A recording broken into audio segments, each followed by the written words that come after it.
오늘의 이야기는 우리 삶의 가장 근본적인 변화를 가져올 수 있는 하나의 비밀에 관한 것입니다. 그것은 바로 매일 하나님과 개인적인 시간을 갖는 것, 많은 이들이 경건의 시간 혹은 큐티라고 부르는 그 소중한 습관에 대한 이야기입니다. 바쁜 일상 속에서 잠시 멈추어 창조주와 깊이 교제하는 시간이 우리의 삶을 어떻게 변화시킬 수 있는지, 그리고 그 시간을 어떻게 하면 더 풍성하고 의미 있게 만들 수 있는지에 대한 실질적인 지혜를 나누고자 합니다. 이 이야기가 여러분 각자의 삶에 하나님의 평안과 능력이 가득 차오르는 계기가 되기를 소망합니다. 혹시 이 이야기가 여러분의 마음에 울림을 준다면 하나님의 은혜를 나누는 마음으로 이 채널을 구독하고 좋아요를 눌러주십시오. 여러분의 작은 행동이 더 많은 이들에게 선한 영향력을 전하는 귀한 씨앗이 될 것입니다. 여러분의 삶에 하나님의 축복이 늘 함께 하시기를 기도합니다. 우리의 신앙 여정은 단순히 일요일에 교회에 가는 것으로 완성되지 않습니다. 예수님께서는 우리에게 마지막으로 아주 분명한 사명을 주셨습니다. 마태복음 28장에서 예수님은 이렇게 말씀하셨습니다. 그러므로 너희는 가서 모든 민족을 제자로 삼아라. 여기서 제자라는 단어에 주목해야 합니다. 헬라어 원어로 이 단어는 학생 또는 가르침을 받는 자를 의미합니다. 즉, 예수님은 우리가 단순히 구원받는 것을 넘어 그분의 가르침을 배우고 따르는 평생의 학생이 되기를 원하셨습니다. 이것이 바로 영적 성장의 여정이며 제자가 된다는 것의 핵심입니다. 이 여정의 가장 기본적이고 강력한 첫걸음이 바로 매일 하나님과 단둘이 만나는 시간을 갖는 것입니다. 어떤 이들은 이 시간을 조용한 시간이라고 부르지만 사실 이 시간은 조용하기만 한 시간이 아닙니다. 때로는 뜨거운 찬양과 기도로 가득 찰 수도 있고 하나님의 말씀 앞에서 깊은 깨달음으로 마음이 요동칠 수도 있습니다. 중요한 것은 형식이나 이름이 아니라 매일 의도적으로 하나님 앞에 나아가는 그 자체입니다. 오랫동안 이 습관을 지켜오며 그 안에서 큰 기쁨을 누리는 분들도 계실 겁니다. 반면에 그 중요성은 알지만 어떻게 시작해야 할지 막막하거나 몇 번 시도했지만 꾸준히 이어가지 못해 좌절감을 느꼈던 분들도 많을 것입니다. 괜찮습니다. 오늘 저는 여러분이 이 소중한 시간을 진정으로 즐길 수 있도록 아주 구체적이고 실질적인 방법을 안내해드리고자 합니다. 요한복음 8장에서 예수님은 말씀하셨습니다. 너희가 내 말에 머무르면 참으로 내 제자가 되고 진리를 알지니 진리가 너희를 자유롭게 하리라. 여기서 내 말에 머무른다는 것은 바로 매일 그분의 말씀을 묵상하며 그분과 함께하는 시간을 의미합니다. 진정한 제자는 바로 이 꾸준함 속에서 만들어집니다. 그리고 그 결과로 우리는 진정한 자유와 기쁨을 맛보게 됩니다. 야고보서 1장 역시 이렇게 약속합니다. 누구든지 하나님의 완전한 율법을 꾸준히 들여다보고 그대로 사는 사람은 그 행하는 일에 복을 받을 것입니다. 여기서 복을 받는다는 것은 헬라어 원어로 마카리오스인데 이는 단순히 상황이 좋아지는 것을 넘어 더 행복해진다는 의미를 담고 있습니다. 그렇습니다. 매일 하나님과 함께하는 이 훈련은 우리를 더 행복한 사람으로 만들어줍니다. 저의 개인적인 이야기를 잠시 나누고 싶습니다. 저는 15살 때 제 인생을 바꾸는 경험을 했습니다. 늘 교회는 다녔지만 진정으로 살아계신 하나님을 인격적으로 만나지는 못했습니다. 그러던 어느 날 뜨겁게 찬양하고 살아있는 믿음을 가진 사람들이 모인 교회를 방문하게 되었습니다. 처음에는 그 열정적인 모습이 낯설고 조금은 부담스러웠지만 동시에 그들이 가진 기쁨과 평안이 무엇인지 너무나도 궁금했습니다. 그 후 1978년 크리스마스 무렵 제 방에서 혼자 기도하던 중 예수님을 저의 구주로 영접하는 놀라운 변화를 경험했습니다. 제 삶이 완전히 새로워지는 순간이었습니다. 그 직후 제가 속한 교회의 청소년부 담당 목사님께서 저를 제자로 양육해 주시기 시작했습니다. 그분은 몇몇 학생 리더들을 불러 모아 이렇게 도전하셨습니다. 진정한 제자가 되고 싶은 사람은 매일 아침 6시에 교회로 나오너라. 학교 가기 전에 함께 기도하고 말씀을 읽는 법을 가르쳐 주겠다. 제 인생에서 새벽 6시에 알람을 맞춰본 적이 없던 저에게는 엄청난 도전이었습니다. 하지만 그 도전을 받아들였을 때 제 삶은 놀랍게 성장하기 시작했습니다.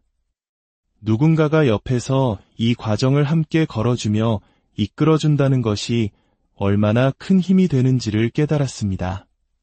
오늘 제가 여러분에게 바로 그 역할을 해드리고 싶습니다. 자, 이제 하나님과의 매일의 만남을 위한 4가지 구체적인 단계를 함께 살펴보겠습니다. 첫째, 하나님과 만날 구체적인 시간을 정하십시오. 마치 중요한 약속처럼 여러분의 달력에 이 시간을 표시해 두십시오. 처음에는 하루에 최소 15분으로 시작해보는 것을 추천합니다. 내일 아침 일찍 비행기를 타야 한다면 15분 더 일찍 일어나십시오. 하루 중 어느 시간이든 괜찮지만 개인적으로는 아침 시간을 가장 추천합니다. 성경에 등장하는 아브라함, 야곱, 모세, 한나, 욥, 다니엘과 같은 위대한 믿음의 인물들은 모두 이른 아침에 하나님을 찾았다고 기록되어 있습니다. 시편의 저자 다윗 왕은 이렇게 고백했습니다. 주님, 아침에 주께서 내 소리를 들으시리니 아침에 내가 주께 기도하고 바라리이다. 그리고 우리가 따라야 할 최고의 모본이신 예수님 역시 매우 이른 아침, 아직 어두울 때에 일어나 한적한 곳으로 가사 거기서 기도하셨다고 성경은 증언합니다. 아침 시간이 왜 그토록 중요할까요? 2가지 이유가 있습니다. 먼저, 하루의 첫 시간을 하나님께 드리는 것은 그분을 내 삶의 최우선 순위로 인정하는 신앙의 고백이 됩니다. 마치 우리가 한 주의 첫날인 주일에 예배를 드리는 것처럼 말입니다. 또한 하루를 하나님의 말씀과 기도로 시작하면 그날 하루를 살아갈 영적인 힘과 올바른 태도를 공급받을 수 있습니다.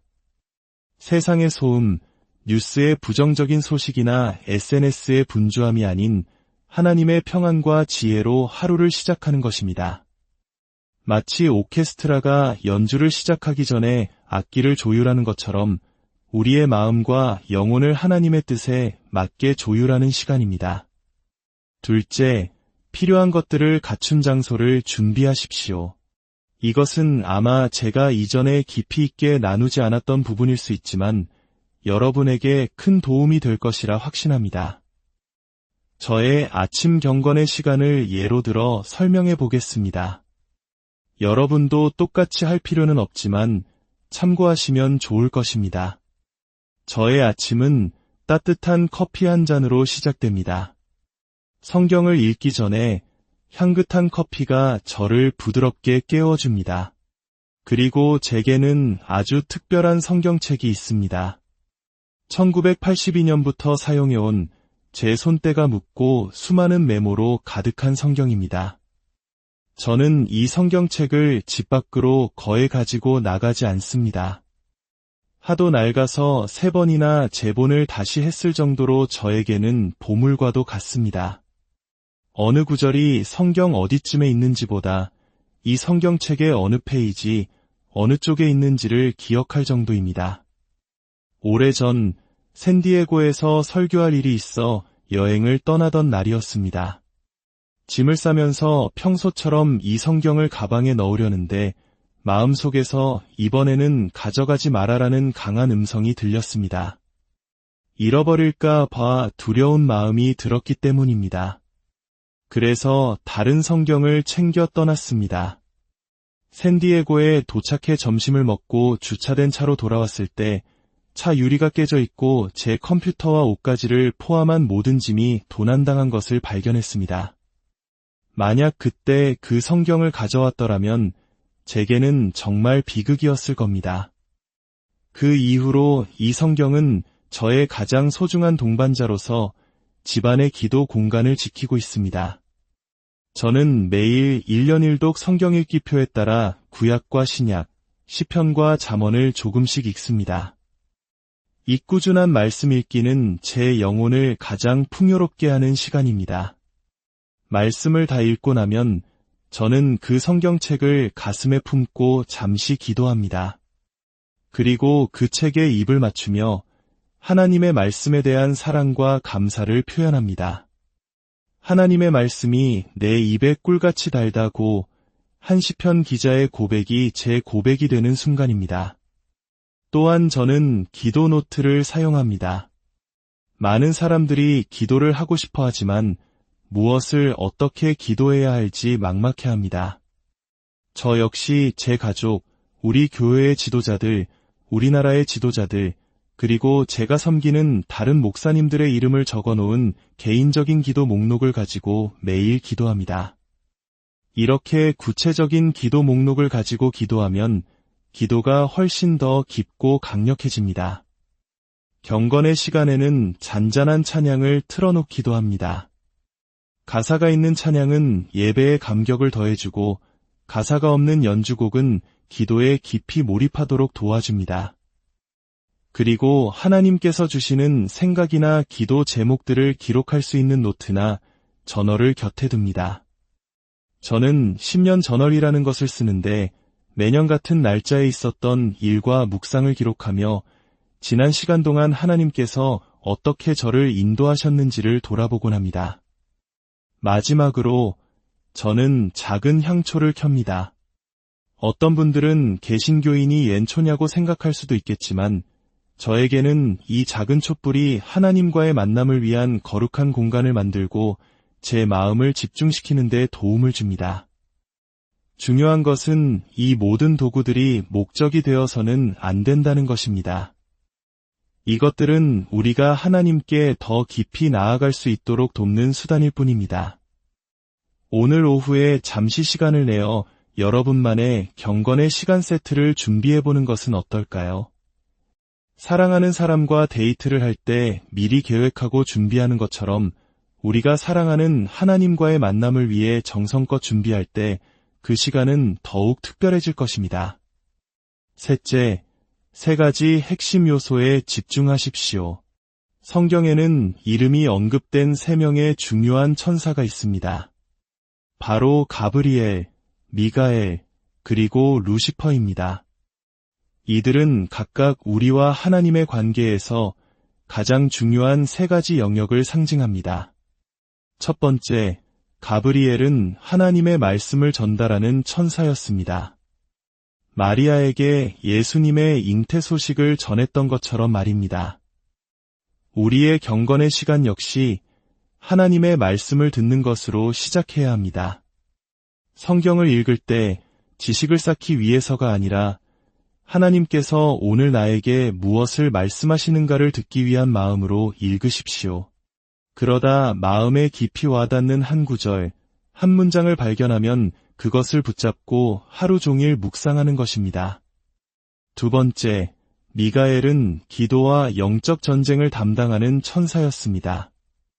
우리가 기도할 때 눈에 보이지 않는 영적 세계에서는 치열한 싸움이 일어납니다. 말씀이 하나님께서 우리에게 말씀하시는 시간이라면 기도는 우리가 하나님께 말씀드리는 시간입니다.